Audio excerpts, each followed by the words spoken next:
should be live. Welcome to Mars Moon Space TV. And we got some special guest with us today. We've got Dennis Aasberg with us. Hello Dennis, how are you? Hi there. We are so glad that you could take the time to join us today to have a little discussion about the Baltic Sea Anomaly and what's been going on from 2011 until now. And before we continue, I want to say hello to Billy. Hello Billy. Hello Billy. And I think we lost Billy. Hello Dollie. I'm here. Okay. And the usual issues with the live streaming. Hello yes. Dollie, are you with me also? Hey Thomas, I'm here. We have been looking so much forward to talk about the Baltic Sea Anomaly, and I know Peter Lindberg is going to join us later, and hopefully Stefan Hogeborn is going to be with us also, but I'm not so sure about Stefan. I haven't been able to get in touch with him today, but hello Dennis, I think you should be the one to start today. The Baltic Sea Anomaly 2011. What was your first thought when you saw the famous sonar image? The first thought, it was quite late. It was at the night, and we had, our mission was to find a special wreck we have in that area with Cognac. That was our goal. And we found something else, as you know, something strange in our eyes that we have never ever seen before. So when we saw that night, Peter, me, and Floris, we were like so surprised about the shape of it. It's round. It's quite big, as you know, 60 meters in diameter. So, we were quite surprised. It looks like it was something man-made. So we decided to be quiet about that and take this data with us home and try to figure out what we have found. And, that was our first thought. It's something man-made.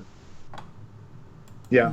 Something man-made, and I remember the first clip I saw from CNN where Peter was interviewed, and I can't remember who said it looks like Millennium Falcon. Yeah, I have never done that. But you got a lot of attention, and you got started the Facebook group, or did you already have the Facebook group before? No, we did not. Because of all the attention we got from news media, the first day we're going out with the news in the Swedish news, Expressen, the newspaper's name is here in Sweden. It was like an explosion. We got lots of phone calls and lots of questions. And then after a couple of days, it was like a nuclear bomb, because the whole world have knowledge,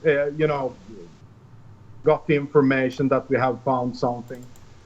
So then we decided to start up directly a Facebook group, because lots of people have questions. I cannot answer all the mails. I remember you got something like 25,000 mails within a month. Yeah, something like that. I think it was 70,000 or something like that. Whatever. It was lots of mails, and I have not read them yet, all mails yet. So it's what's many mails. So if you ever got bored, you can just open your mailbox and looking back and say, okay, I made it to August 2012. No, I cannot, because lots of the mails are gone because of somebody have hacked us and destroyed our mail server. Oh, yeah. That's right. I remember that. Yeah. And did you ever find out who did it? No, I did not. No. But you went back in 2012 where you did the now famous ROV investigation, and I have some of the ROV footages here. That's the same one we're looking at in the background. But I cannot see that, but wait a second, I'm gonna turn up down the volume here. And while Dennis is doing that, I'm gonna say hello to all our viewers. We have some today here, I can see, and the chat room is already started. If anybody of you have a question you wanna ask Dennis or Peter when he comes in later, feel free to ask the chat box. We might not be able to answer all the questions, but we will take some of the best one out and give it to Dennis. And I know that one of the main questions that everybody is asking is Ocean X going back to the Baltic Sea Anomaly again? That's our goal, but as I have mentioned so many times, it's not so. First of all, we are like, what can I call it? Treasure hunters. Mm-hmm. We are searching for shipwrecks. That's our work. That's what we are doing. In this case, with this thing we have found, we don't have really the understanding or the knowledge how to continue in this case. So we need people with more understanding in this area, archaeologists and so on. But to do that and to have the right equipment, we need money. So that's the big problem. We don't have any money to continue to do these expeditions we need to do to really take samples and to get a better picture of what we have found. And we have already spent so much money and time on this, and the money is gone now. We don't have any money left for that. So I will try to find your website here and see what you have up there. Sorry. Yeah. I am just... Because I don't see anything on the screen here. No, technology nowadays, we try to do our best to make everything work, but we don't always succeed with it. And I'm just trying to call Peter Lindberg now. I'll see if he's answering his Skype, if I got the right Skype account up. I don't know. Yeah, we have a couple of them. Yes. And let's see what's happening. But meanwhile, I know Billy had something he wanted to ask also. Billy? Yeah, definitely. Can you hear me fine? We hear you fine. Okay, great, fantastic. First of all, I appreciate you taking the time to come on here. I know you guys are very busy, and it's very demanding. Your work is very demanding, and we definitely really appreciate you taking the time to spend with us. I mean, this is invaluable for us to have people who directly went on the actual Ocean X mission to be here live, allowing our listeners and our followers and everybody else to take part in this knowledge. With that being said, I would be very interested in talking with Gaia TV about maybe looking into this further in terms of bringing some additional scientists on board, some additional divers that can help, and some funding to find out if we can get more samples of this anomaly, and maybe even see if we can, I guess it's always depending on the finances, but seeing if we can actually find a way to lift a part of this object, a significant size of it, out of this position, so we can really get it up and research and see what the heck this thing really is. So I'm going to talk to the powers that be over there and see if there's something we can do, because there was recently a very large investigation down in Peru where we found some bodies, and Gaia funded the entire project, flew scientists in from all over the world, and a research team, archaeologists, diggers, everything else. and scientists to do scans, CRT scans, tested the biological material on their own dime and didn't charge anybody for it. So I'm going to talk to them about this Baltic Sea Anomaly, which is now known worldwide, and see if we can find a way to get them involved in this process so that we can get some type of closure as to what this anomaly is. So that's what I'm going to do. I mean, I know when I first saw it, I know that you have never called it the Millennium Falcon, but I did. So I'm not saying that it is, but it has a similar shape, put it that way. I think many people called it the Millennium Falcon, and many people called it a UFO-shaped object. I think we have Peter with us. Are you here, Peter? Yes. Hello. Hello, Peter Lindberg. Welcome on board. We are live. And we are talking about the magnificent find or the history that was created when you and Dennis found the Baltic Sea Anomaly in 2011. And there is a guy here in the chat asking, how much sea life is there in the water around the anomaly? Does anybody of you know something about that? Yeah, is Stefan here? Stefan? No, No, Stefan. Oh, okay. No. It's very little sea life around the anomaly. It's a few small fishes, and sometimes maybe some school of herrings passes, but there are no growing things or like that. Interesting. Interesting. No plankton, no floating little bits or nothing.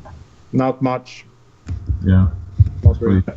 And you say it's about 60 meters? In diameter. In diameter, yeah. Yeah. Yeah. Okay. That's definitely a phenomenal size. That's big as a jumbo jet, isn't it? Yeah. It's not a jumbo jet, for sure.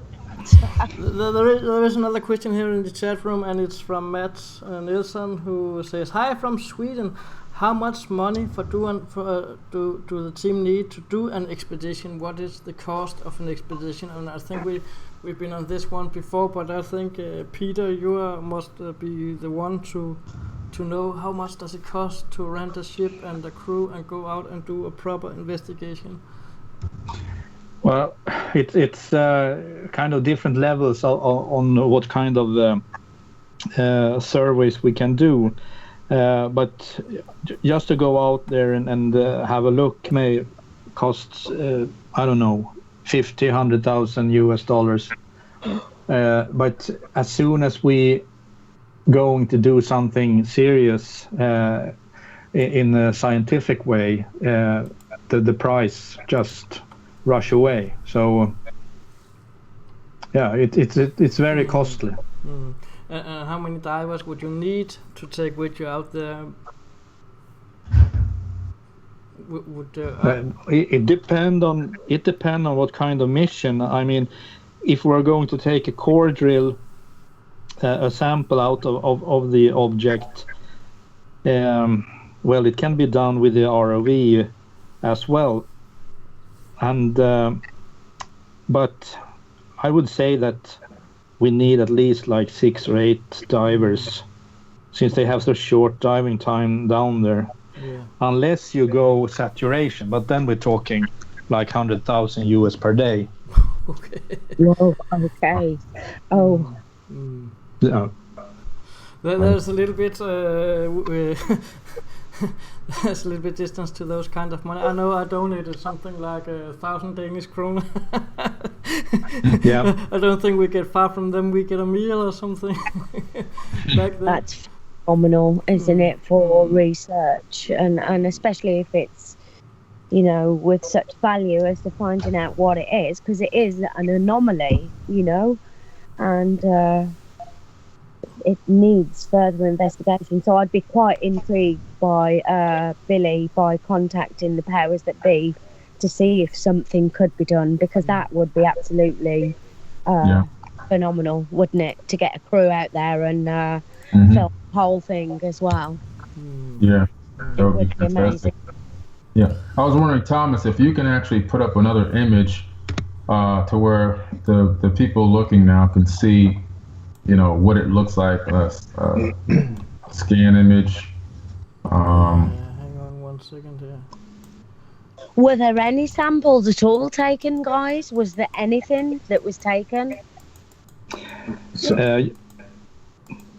Yes, there are a few. There are a few samples taken, but it's like just small pieces that was chiseled off the top of the object. And is there a dating? Is there a dating on this object? Yeah, it has been run through a laboratory in Israel, and we have the reports on in our Facebook group.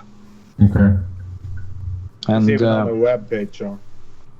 Yeah, or on the web page. Maybe Thomas, you can put them up. Yeah, well, I was just going to say we'll put the link up to that, guys. We're gonna put up the link up here later in the header of the post. As soon as we're finished, we're gonna put all the link up so people get to see what we talk about here.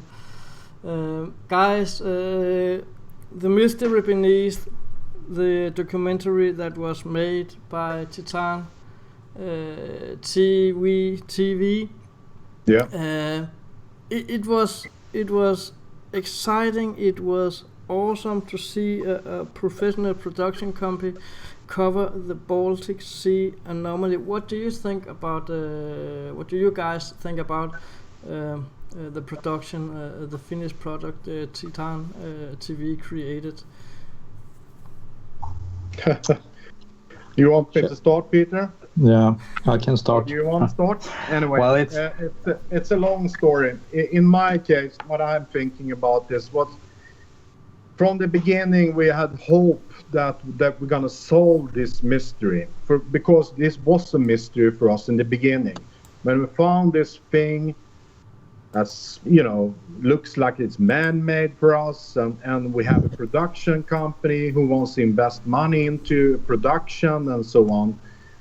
We had also hoped that we have some kind of answer in the end, but we did not.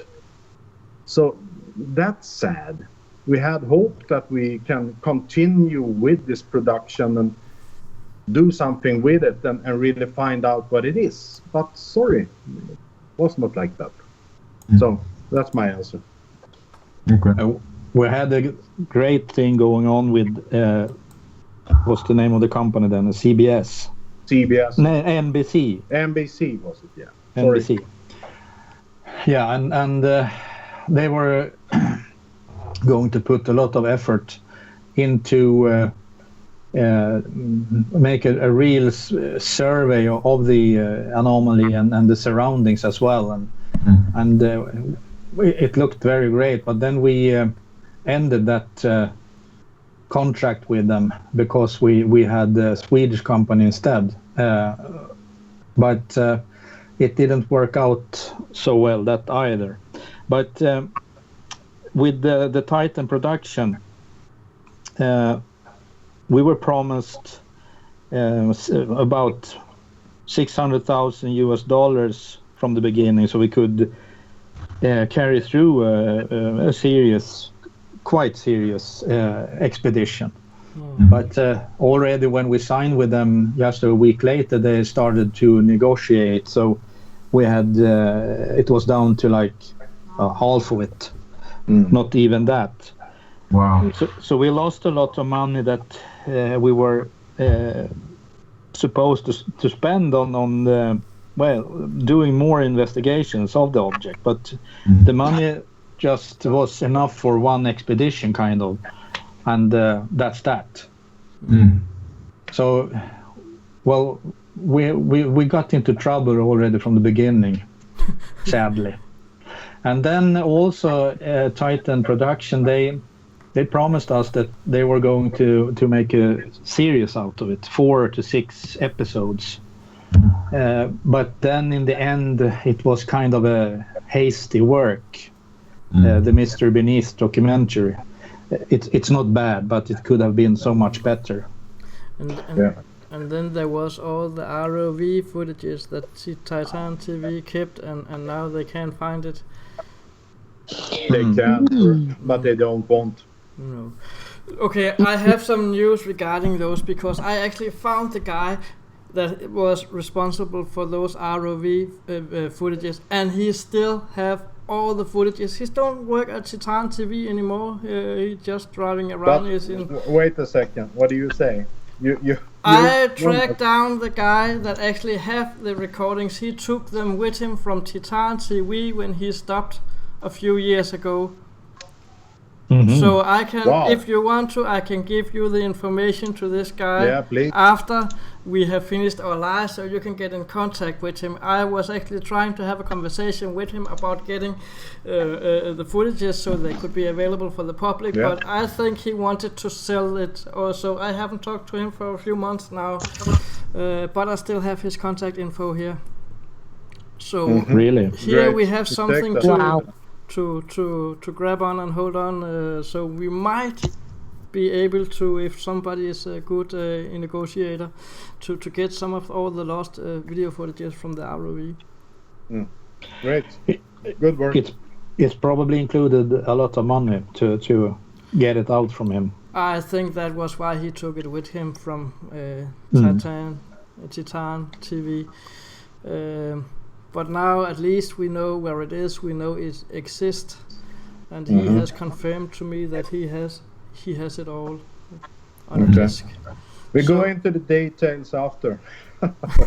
Okay. Great. Perfect. Good to know. That was a little surprise. But regarding the Baltic Sea Anomaly, what is... we all have ups and downs when we're doing a certain project. What is the best thing you remember about the Baltic Sea Anomaly and the expeditions?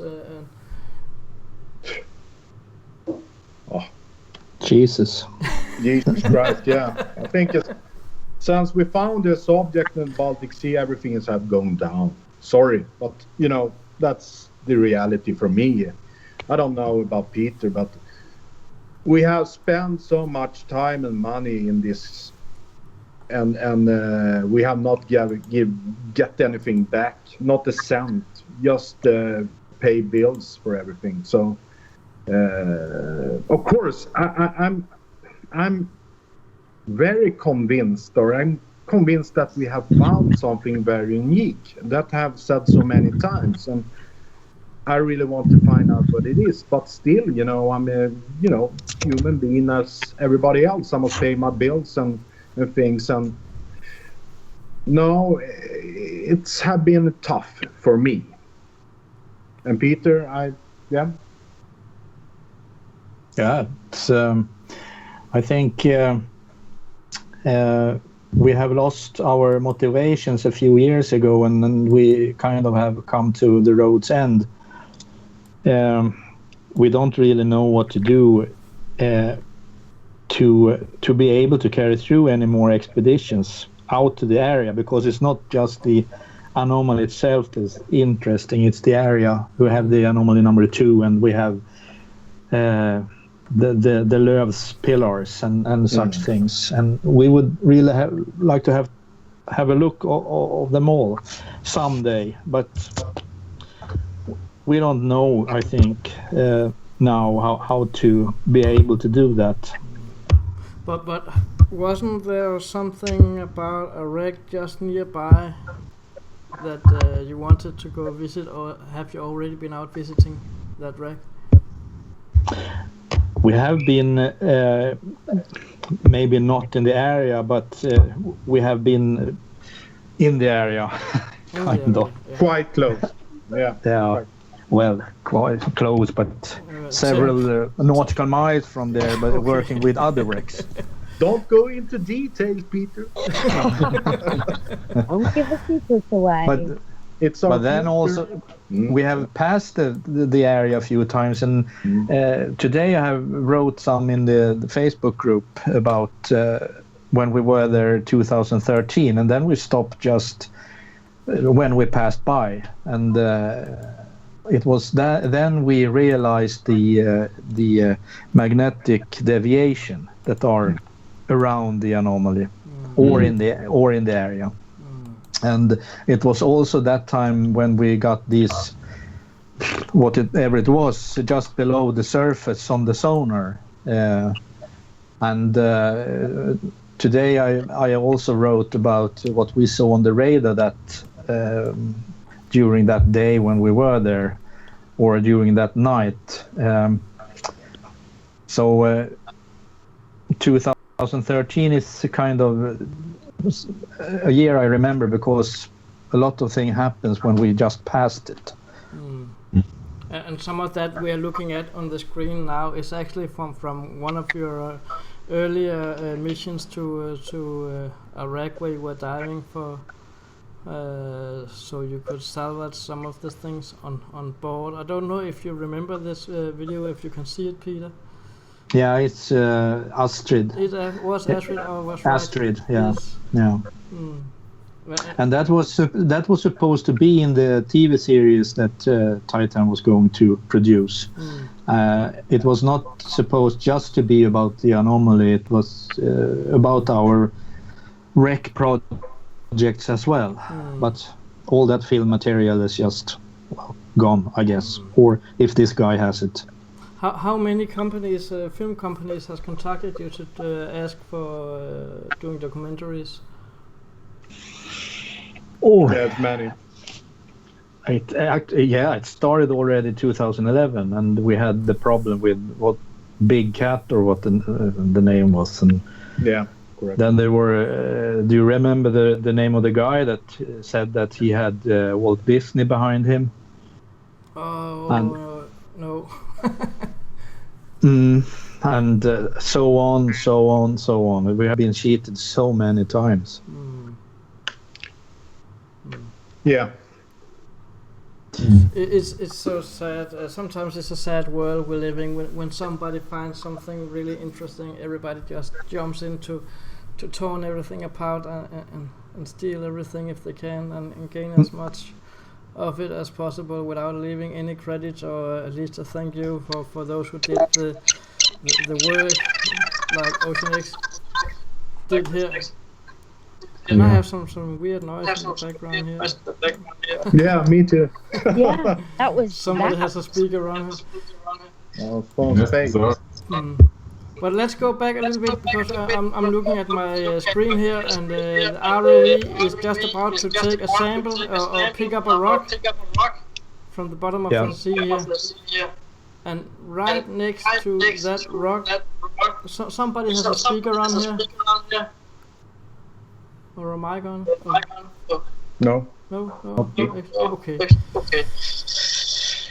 In just a few seconds to the left, we see a rock that I find very interesting, because it has a pyramidal shape. You can see right now to the left.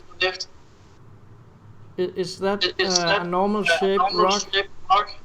Do you guys see rocks like that often? There we have it. Okay. Well, I can just pause it here. yeah, I can't say that we see it often or not, but we reacted when we saw it. That it looked like the pyramid, small pyramid. Yeah. Let me just see if I can. Do we have a sound issue, guys? Yes. Somebody has a speaker on. And trying Not to me. listen as we speak. Does this have a funny noise?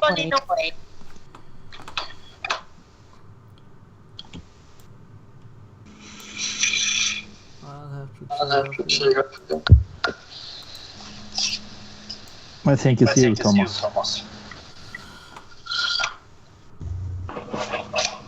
Thomas, check your iPad. Is the iPad on? I have turned everything off. I will leave you for a few seconds because I have to get the charger. Yes.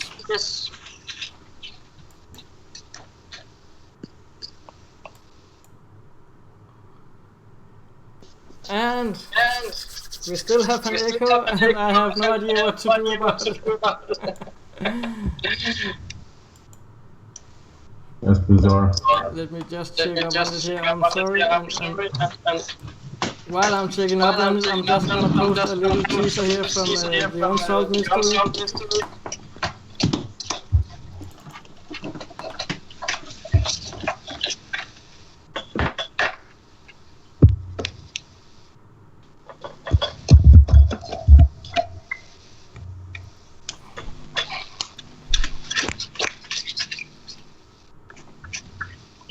I'm back. Hey Peter, we are trying to figure out what is going on with our sound. What's going on? It was almost something played back. Anybody of you have a speaker on? Then we will automatically get that echo. Yeah, I don't have any. And I even had my microphone on mute just to make sure it wasn't me, but it's still going. Same here, I just tried to do it. And I use my mobile, so. Yeah, no, Mama. Yeah, I have no speaker on.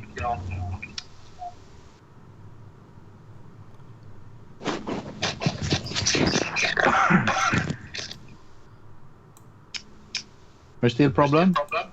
Yes. We have some sound issues that we are trying to solve here. We're trying to do the best that we can.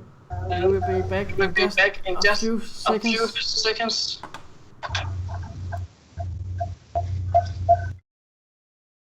Peter de Jong. I've been working on a COE. My name is Grant Pearson. I'm a geologist in Australia. Hello, my name is Stan Constantin. I have 37 years old. I'm from Romania. Hi, I'm Billy Carson. I'm co-founder of UFA, United Family of Anomaly Hunters.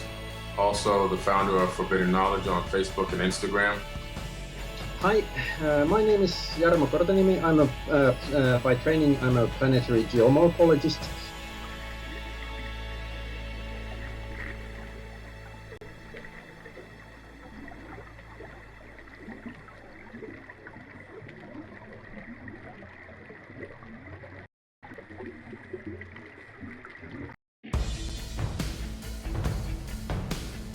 Hi, my name is Cai Magnusson, and I'm in Ocean X team.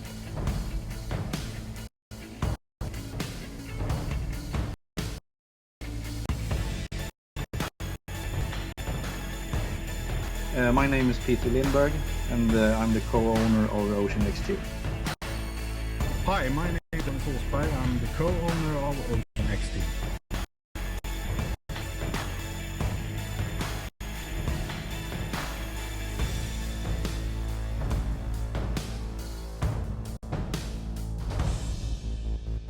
Hello, my name is Stefan Hogeborn, and I'm the diver of Ocean X.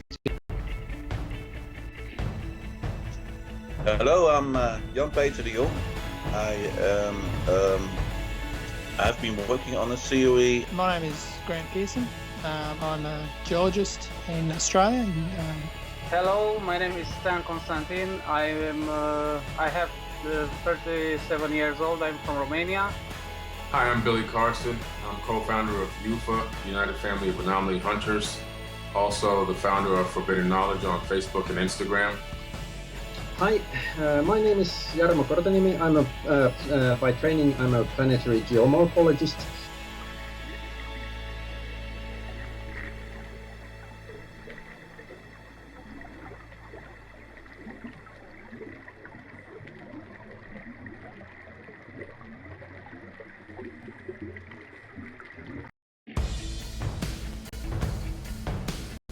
Hi, my name is Cai Magnusson, and I'm the captain in Ocean X team.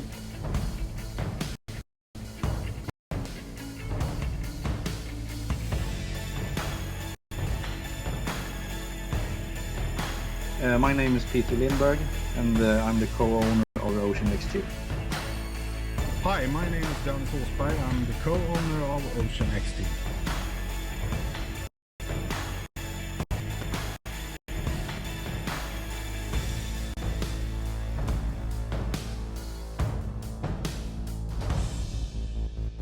Hello, my name is Stefan Hogeborn, and I'm the diver of Ocean X team.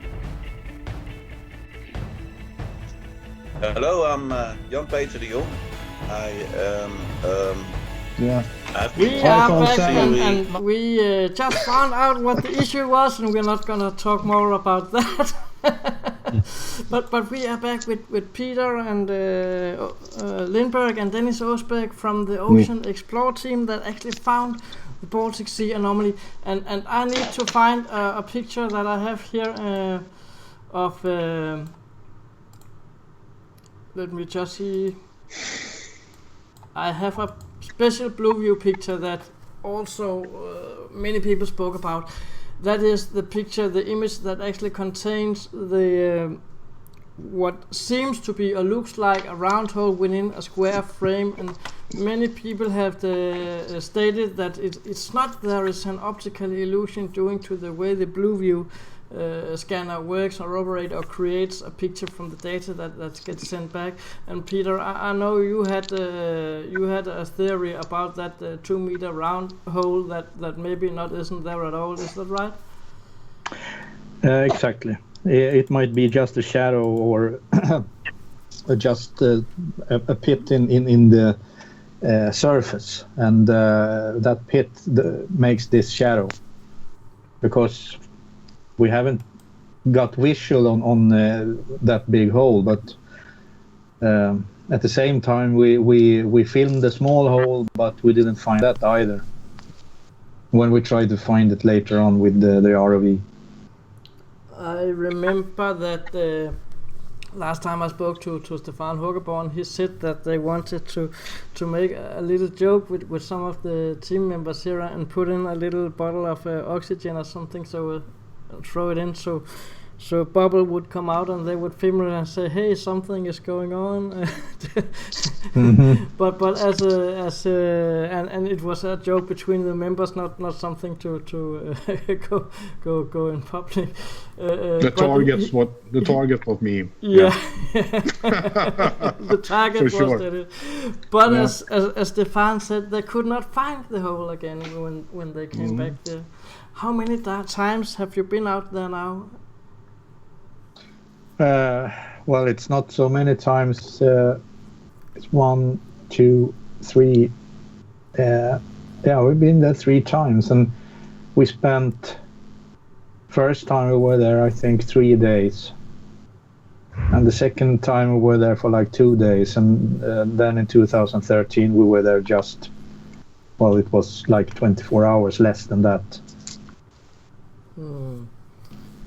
And as I spoke with Dennis up in the beginning, there is any plans of going back so far? No, we don't have any plans. We can't afford any plans. That's the problem. And yeah. I would like to hear your thoughts about that moving blue view we have going on in the background here of the corridor or what's been dubbed the corridor with the 90-degree angle. How do you think an image like this or if it's a rock, how do you think an angle like that is created as we can see it here on the blue view scan? Are you asking me or Dennis? I am asking you, Peter. Well, it has been shown to us that it's quite common that cliffs can look like that. Get these straight lines and what you call corridors or angle lines even. And it's the ice that's doing that. But often it's because that you have ice that's freeze and it cracks the cliff, and then it's a process that's repeated year after year after year.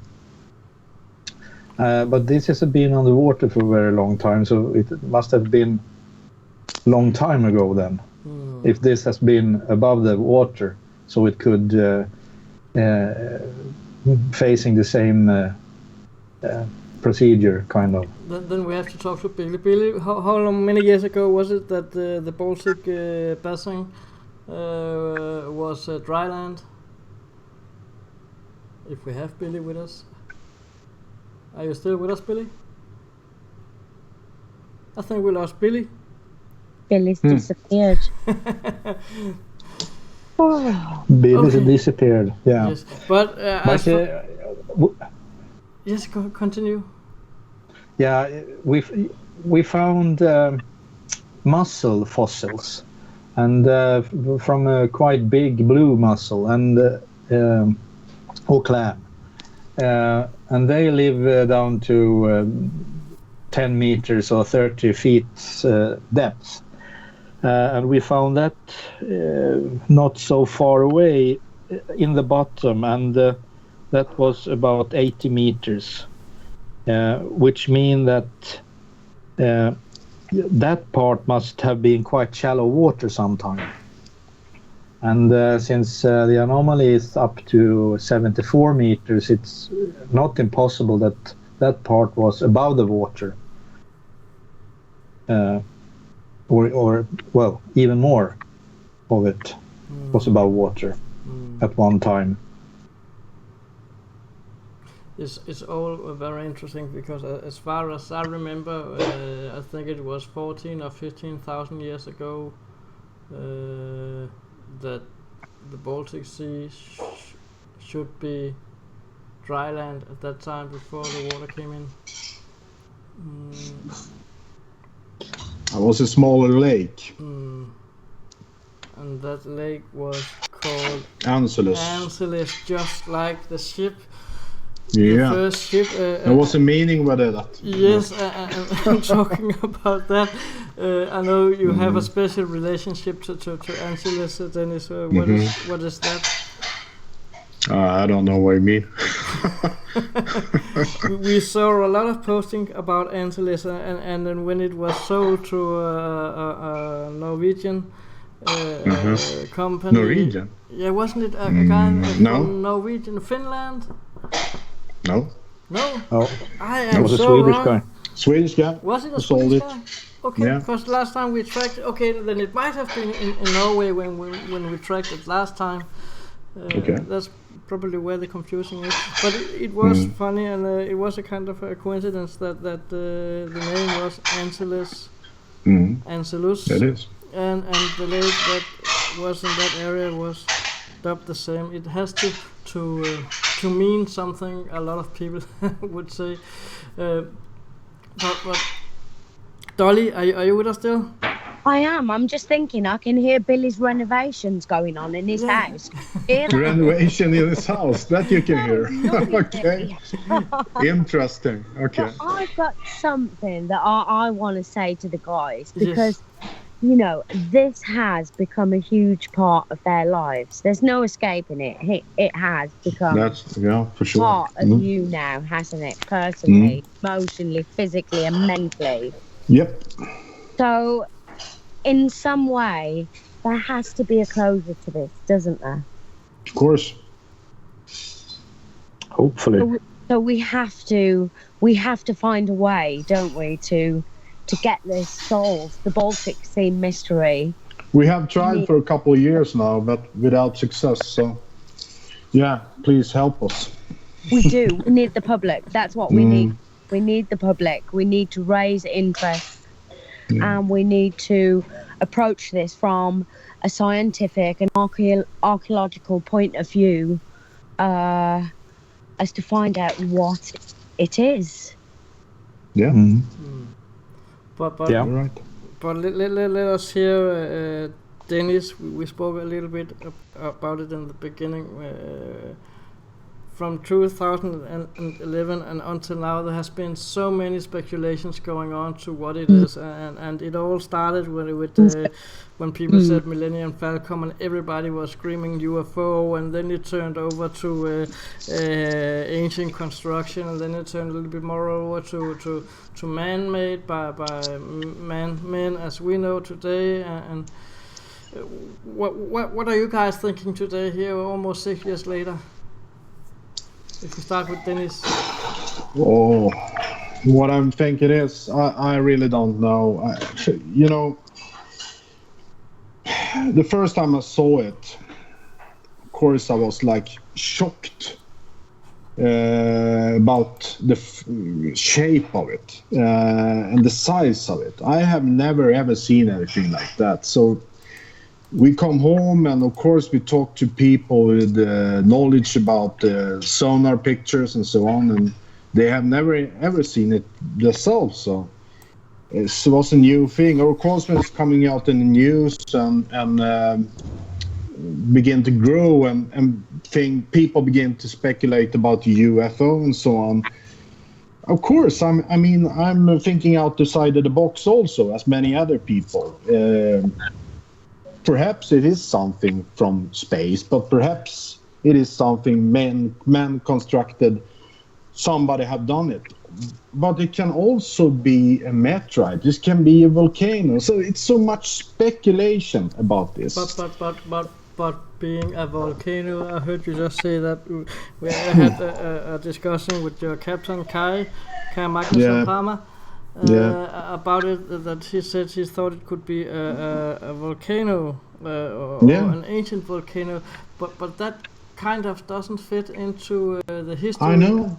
And if it doesn't fit into the history, and people just suddenly realize that there is or was a volcano in that area, what would happen if we find out all the rumors about nuclear waste in the Baltic Basin is actually true, and somebody actually dumped nuclear waste and tried to hide it away in an area where there actually was or maybe, who knows, still is a chance of a tectonic movement? You're talking about the nuclear waste that they are storing now deep down in the bedrock. No, it cannot be that. I don't think so. No. So I have a question for you guys. I know that it's approximately 60 meters in diameter, which would place it, I guess, in feet, roughly. I guess maybe 190 feet or so in American numbers. Now, what about the height from the seabed? How high is it? It's raising. The top of the anomaly is at 74 meters depth. Wow. Yeah. Okay, so from the seafloor, from the seafloor to the top of the anomaly, how tall is it? I should say. It's 16 meters tall. Okay, 16 meters. Okay, great. But that's the deepest part of the seafloor is just in front of it on the north side, and there it's 90 meters. Wow, really? Yeah. And then it gets a few meters shallower around it and towards south. Okay. And going south is also the ridge leading to it. Okay. What's amazing to me is that it looks like a path was carved in the sea floor leading up to this anomaly. Yeah. So it appears that wherever it was, it didn't start there. It looks like it moved into that position at some point, whether it could have been a previous pole shift of the crust of the Earth itself, which, I personally feel has happened before, to make it move, if it was a structure that slid to that position, or whether it did indeed come from above the sea and then crash into the sea from wherever it came and then slid into that final resting place. But I mean, that's bigger than I even thought in terms of the height of the actual object itself. You're talking about 50, 60 feet tall and almost 200 feet in diameter. That's a lot bigger than I thought. do you think it's possible that this could be an ancient artificially made structure that has gotten encrusted over time and kind of turned almost into rock? Well, I don't want to disappoint you, but no, I don't think so. Okay. But I mean, if we compare it to other sites where you can find, well, it's difficult to find something really similar, but kind of similar. You can see these traces towards south from the hills and tops on the bottom, on the sea floor. And that's residues from the cliffs that have been bigger, but the ice has taken them with them going south. And then you have these kind of ridges. So ridges can be found at other places. So it's not unique for this place, I would say. Yeah. Okay. But we haven't checked the ridge either. We don't know if it's just loose rocks, or if it's just a lot of clay or gravel or whatever it is.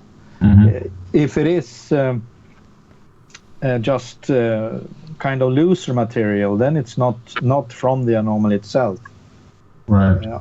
Then it's because of it has come there because of the currents and such things. Okay. So when you guys talk about the magnetic anomalies that you discovered, can you talk a little bit about that? What do you mean? What does that mean in terms of technology? How it affects technology? You know, what could it be?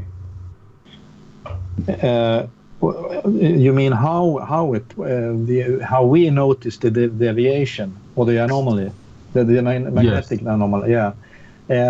Well, the first time was actually 2012, because we were certain that the ridge was going south, and then we were trying to find out where the ridge were compared to the anomaly. And when we have done this with the ordinary echo sounding, we realized, but this is very strange, because the ridge is going north. So we must have misinterpreted all the material from 2011 when we found it. And then in 2013 we were trying to get to it with the ROV, and we had to move like 200 meters or so to the anomaly, because we were anchored a bit away. So we went down to the bottom with ROV and went on the compass course. And well, we didn't find the anomaly, and suddenly all the tether or the cable to the ROV was we didn't have any more on deck. It was like, what the hell has happened? So we went up to the surface, and then we realized we had the ROV 90 degrees in front of us, instead of going 90 degrees to the left of us. Right. Wow. Yes.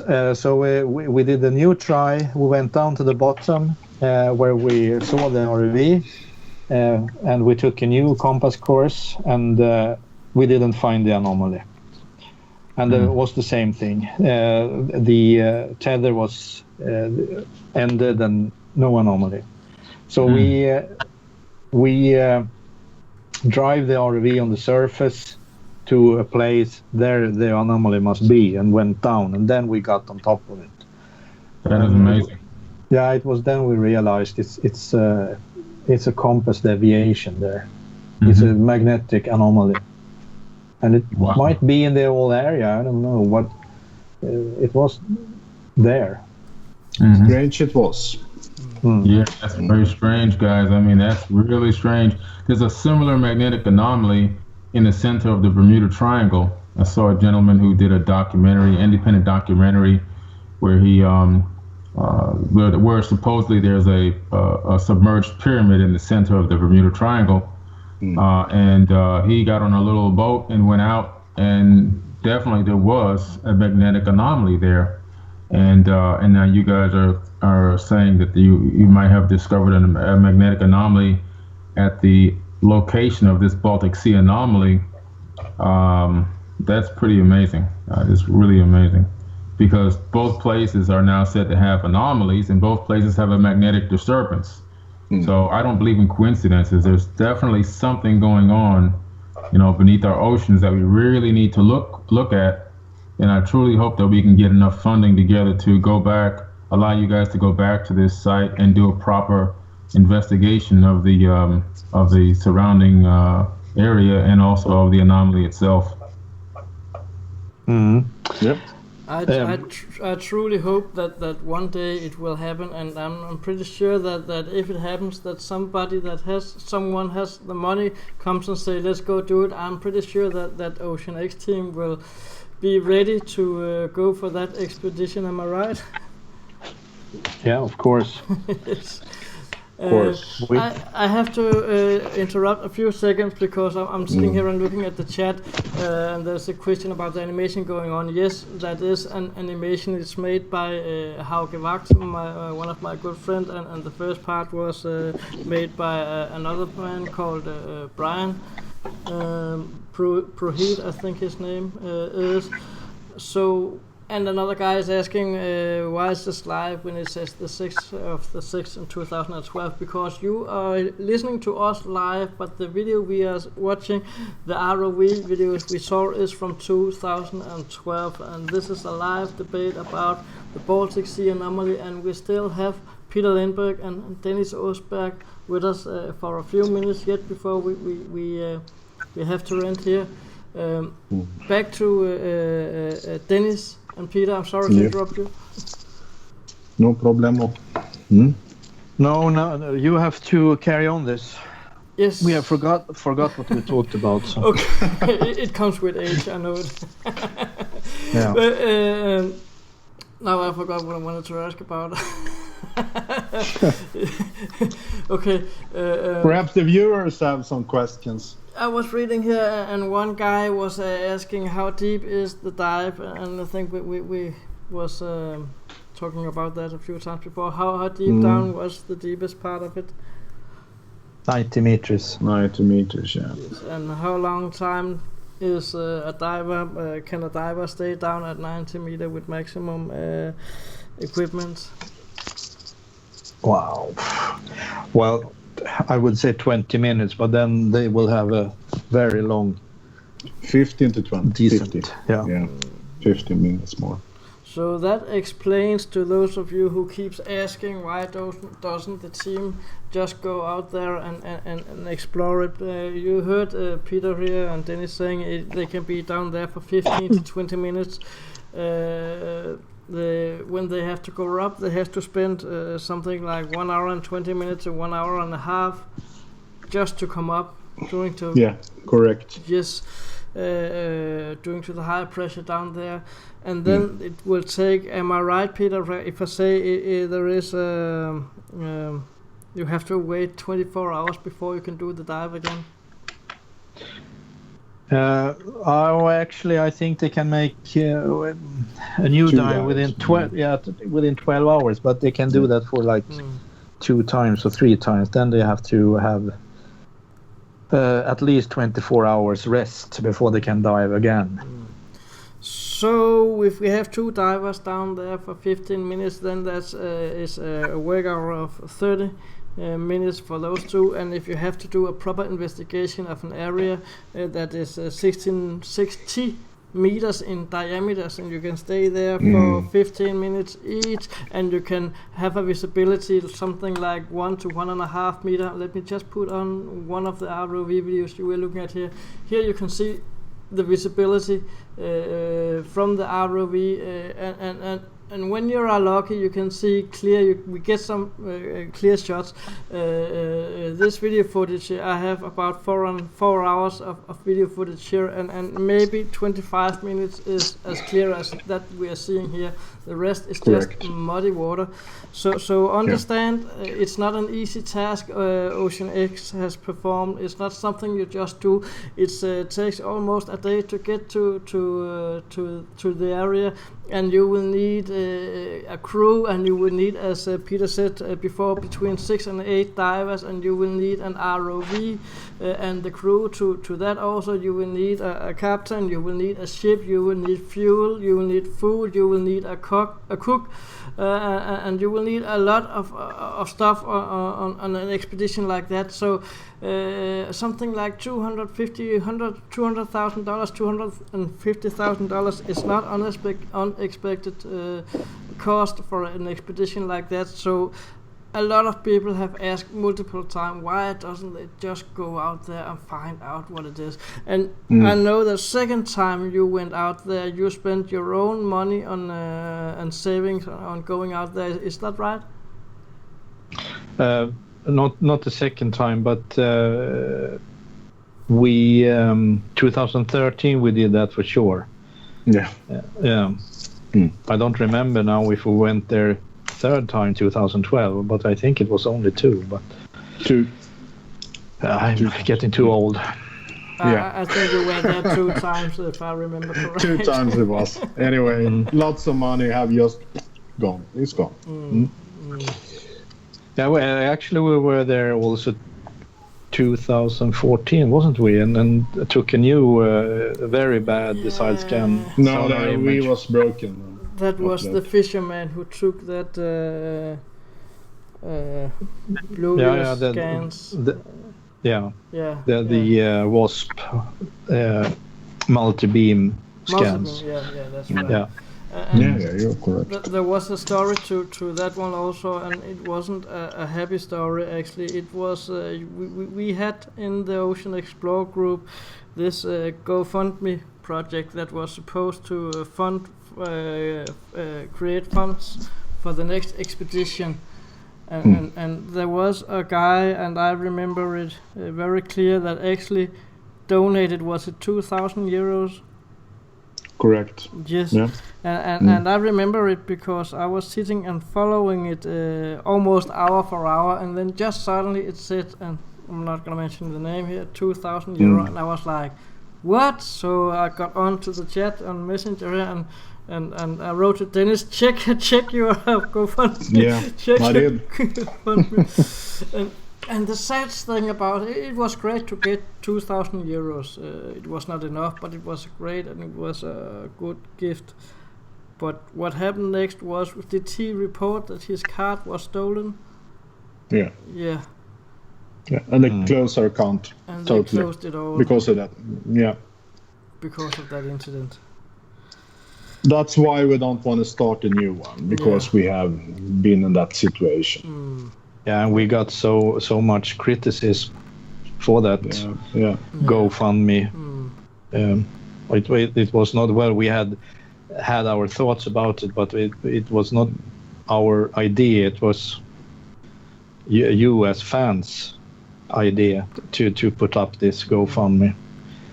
And we did, and well, it didn't went well, but we got these multi-beam images anyway, so we got a little bit more data. A little bit, and they actually... So if we go down to earth now about the future, what we need to do to come further in this, thing, to find out what really it is. If we need help from somebody who wants to invest in this. We need a sponsor. That's the most important thing. Yeah. Because we cannot do anything without money. Sorry, guys, but we don't have any money left for that. We have already spent so much money on it. And so now we need, if we really want an answer, number one, it's money. Number two, to make sure that we have the right people with us, with an understanding how to do exploration in this area in the right way. because we don't have that experience. We are quite good to dive and find things, but in this case, we don't know what it is. So we need people with understanding about that. So, but we cannot do anything without money. And we have talked with lots of people who are very, very interesting to go in. But in the end of the discussion, it's always about money. Money. How much do we get for helping you? Oh, sorry, we don't have any money. Okay. That's how it works.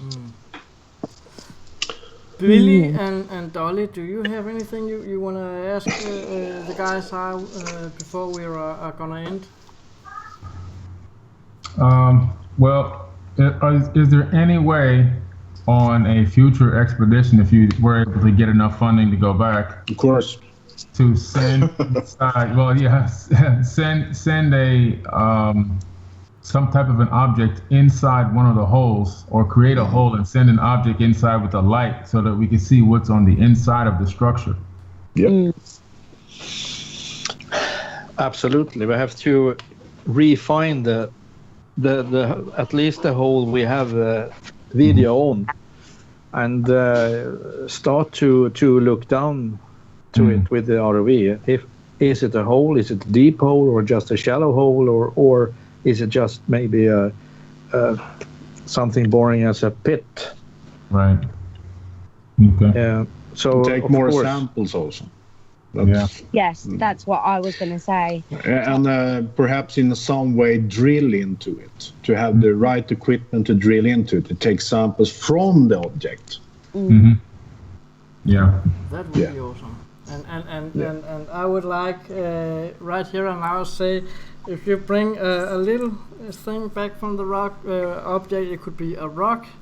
It could be whatever you bring up. I'll pay you $100 for that. So I don't know if anybody else would have a souvenir from the Baltic Sea Anomaly.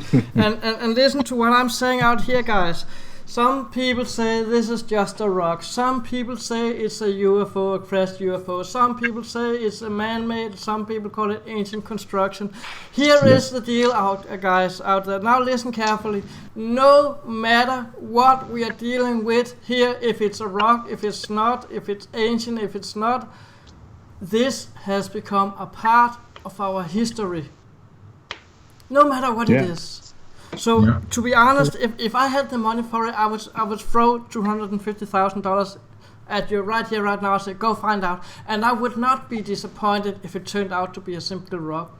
I would be glad to have an answer. Of course, I would like to have an exotic answer.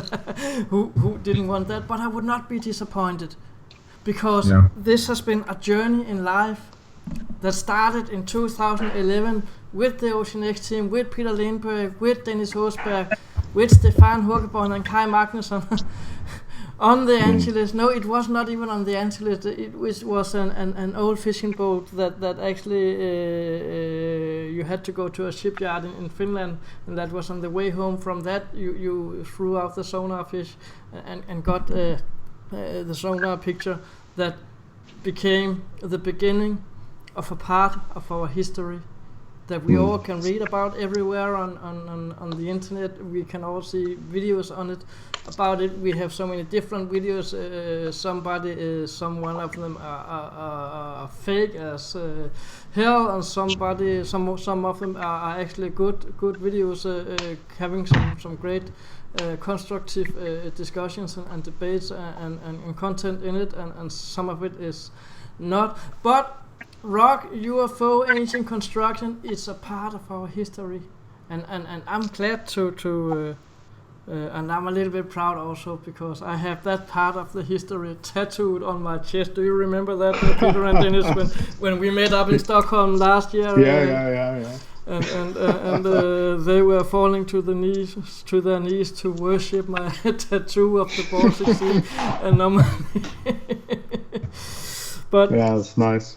We are about to end, but I would like to ask you, you guys, a question again. You are up to some U-boat hunting now. What's the story about that? Can we get can we get a little bit? Can you tell us something secret? We want to hear something that nobody knows. What have you found? Peter, what have you found? So, I mean, and Dennis is asking Peter because Dennis doesn't. Yeah, because it's.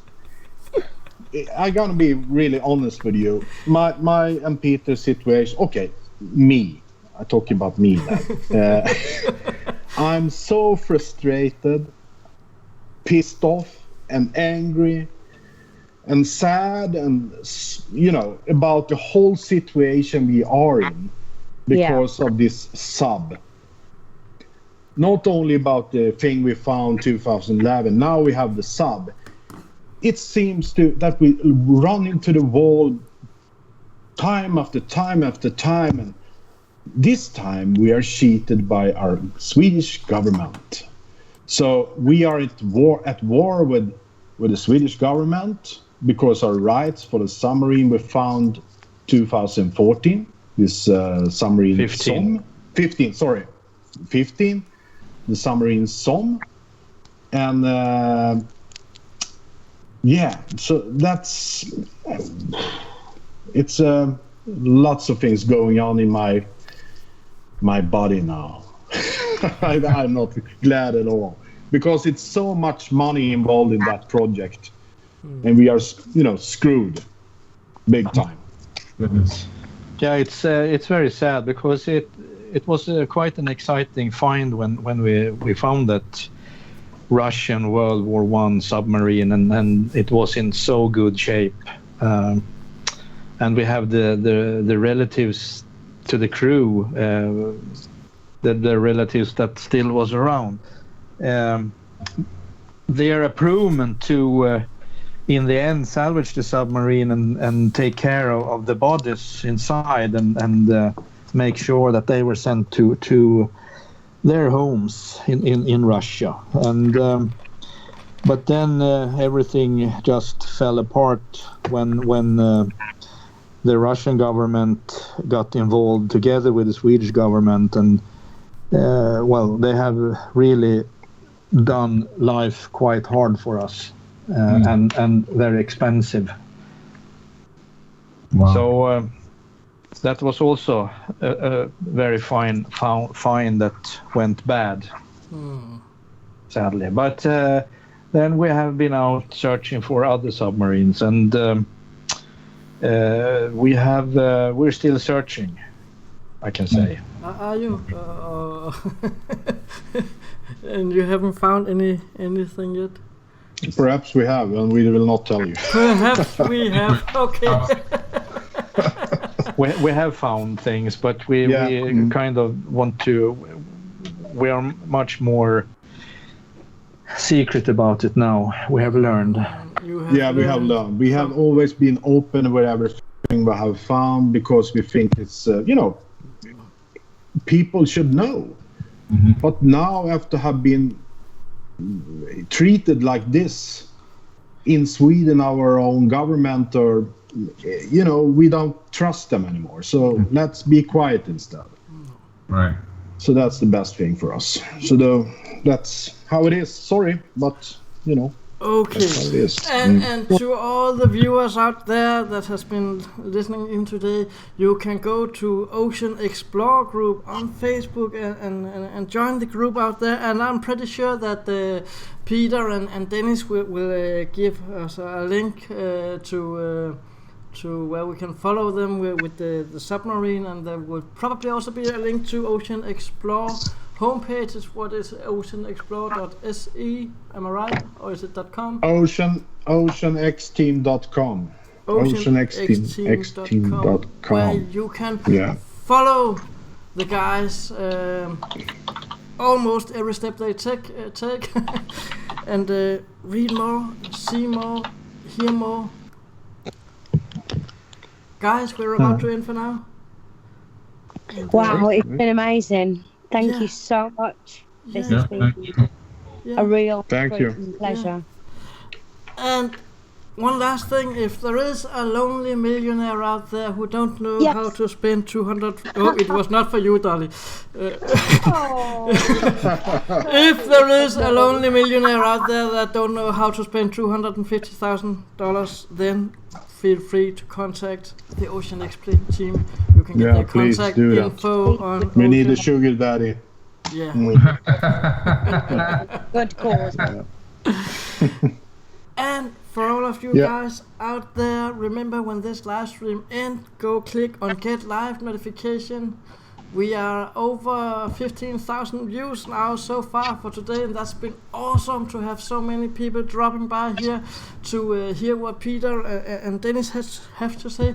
And maybe we get back to the Baltic Sea Anomaly, not this month or next month, but within a few months if there is anything new to talk about. Peter and Dennis, thank you for being here today. Thank you. Thank you, all the listeners. And to thank all you for having us. Yeah, please. No problem, anytime, anywhere. And we are just gonna talk. You are gonna stay on Skype until a few minutes here, so we can exchange some names here. And secrets. Yeah, and secrets. I have to click go or stop streaming now. So sorry for you out there. We are gonna talk secrets now. So until we see you again. Bye, guys. See ya. Bye. Bye. Bye.